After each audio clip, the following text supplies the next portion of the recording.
One मेरो नाम Diwas Dhakal, B pharmacy second year Hope International कलेजबाट।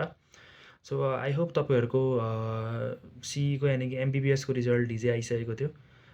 यसपालिको ऱ्याङ्क पनि राम्रै आएको है, राम्रो आएको भनेको ऱ्याङ्क भनेको टपरको ऱ्याङ्कमा मार्क्स भनेको 185 को आएको थियो, वान अफ द हाइएस्ट हो टिल नाउ, अहिलेसम्मको बेस्ट 185। भनेपछि यसपालि कम्पिटिसन कति धेरै रह त, यानि कि अब स्टुडेन्टहरू बच्चाहरू ओभर भइसके, यानि कि स्टुडेन्टहरू ओभर भइसके कि अब कम्पिटिसन टफ हुन्छ। सो त्यही भएर 11-12देखि प्रि मेडिकलहरू गर्न थालिसक्यो जस्तो लाग्यो मलाई। 185 भनेको लगभग त कति 190 वटा मिल्नुपर्छ हौ, 200 वटा एटेम्प गरेको छ भने। भेरी ह्युज नाइस त्यो भनेको, नेगेटिभ मार्किङलाई काट्ने भनेपछि।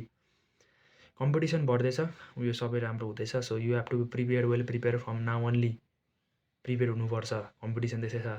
एमबिबिएस भन्नमा सजिलो रहन्छ, झन् कम्पिटिसन बढ्दै जाने रहेछ, अब क्रेज उति नै बढ्दै जाने रहेछ।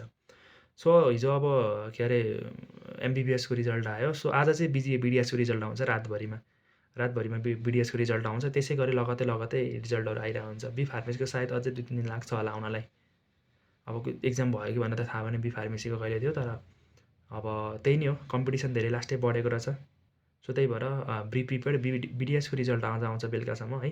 सो त्यति बेरसम्म वेट गर्नु होला, चिनमा बस्नु होला, बेलुकासम्म आइपुग्छ है रिजल्ट।